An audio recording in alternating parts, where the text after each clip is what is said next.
Ganderbal police ने चोरों के एक कुख्यात गिरोह का भंडाफोड़ किया। लाखों की चोरी की संपत्ति हुई बरामद। हंग पार्क रेस्टोरेंट के मालिक तजामुल हुसैन ने रिपोर्ट दर्ज कराई कि 21 और 20 की बीच की रात के दौरान कुछ अज्ञात व्यक्तियों ने उनके रेस्टोरेंट के ताले तोड़ दिए और उनके रेस्टोरेंट में घुसकर जनरेटर, इन्वर्टर जैसी कई कीमती चीजें चुरा ली और सीसीटीवी कैमरे को नष्ट कर दिया।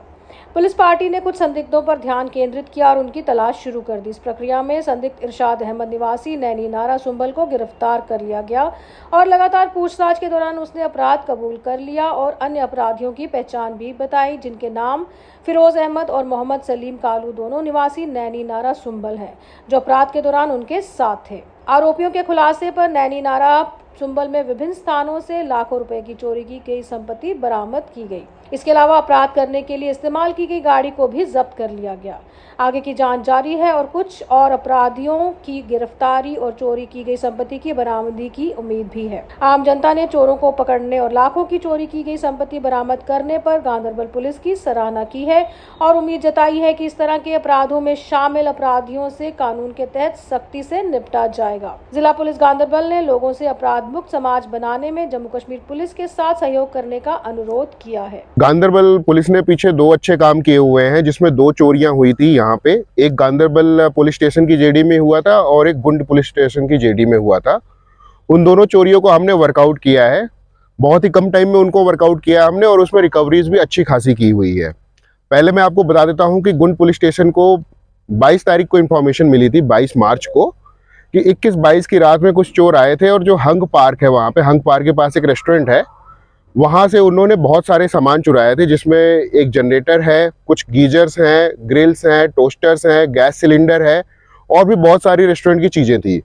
तो जब ये एफआईआर रजिस्टर हुआ 22 तारीख को, उसके बाद हमारी टीम ने इस पर वर्कआउट किया, टेक्निकल सपोर्ट लिया इसमें। उसके अलावा हमने अपने ह्यूमन सोर्सेज के थ्रू भी पता किया, तो इसमें हमें चोरों का पता चल गया। फिर उनको बड़ी मशक्कत के बाद हम उन्हें पकड़ के ले आए। ये जो चोर है, इसमें से 3 लोगों की गिरफ्तारी हो गई है। तीनों बांदीपुरा के रहने वाले हैं, नैनी नारा के, और इनसे मुख्तलिफ सामानों की रिकवरी अलग अलग जगहों से की गई है। यह चोरी लगभग 4-4.5 लाख के आसपास की थी, जो सारे सामान रिकवर हो गए हैं। इसमें 1-2 लोगों की गिरफ्तारी अभी और होनी है, जिससे ये पूरा का पूरे जो गैंग है, गैंग का पर्दाफाश हो जाएगा। इस गैंग ने इस चोरी के अलावा और भी चोरियां की थी, जिसका हमें अब खुलासा हो रहा है। कुछ केसेस में जहां पे लोगों ने रिपोर्ट किया है, कुछ केसेस में लोगों ने रिपोर्ट नहीं भी किया है, उनके भी सामानों की रिकवरियां इसमें होने लगी हैं।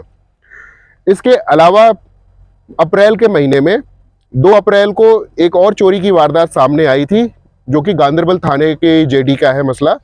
यहाँ पे कैसर नाम के एक आदमी ने बताया था कि उसके यहाँ पे कोई रिश्तेदार उसके यहाँ आया था, उसके बाद से उसके घर में सामान कुछ गायब हो गए थे, ज्वेलरी वगैरह।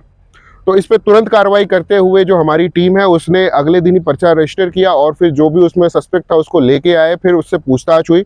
पूछताछ के बाद हमने उसमें लगभग 2 लाख रुपए कैश बरामद किए हुए हैं और एक स्कूटी भी बरामद की है, जो उस अक्यूज ने जो सामान चोरी उन चोरी के सामानों को बेच के खरीदा हुआ था। इसके अलावा और भी गिरफ्तारियां इसमें हो सकती हैं। लोगों से मेरी ये अनुरोध है कि जब भी कोई चोरी वगैरह की वारदात होती है, तो उसका वो तुरंत जो भी माकूल कार्रवाई होती है, उसके लिए वो पुलिस को इत्तला कर दें। और इसके अलावा अब चूंकि ये जो सीज़न आ रहा है, इसमें मुख्तलिफ लोग आएंगे काम करने के लिए भी, अभी ये काम धंधे का भी सीज़न है, तो गांव वाले थोड़ा सा अपना नज़र रखें कि कौन मखसूस आदमी वहाँ पे घूम रहा है गांव में, और उसकी इत्तला भी वो पुलिस को दे, ताकि हम उस पर कोई कार्रवाई कर सकें।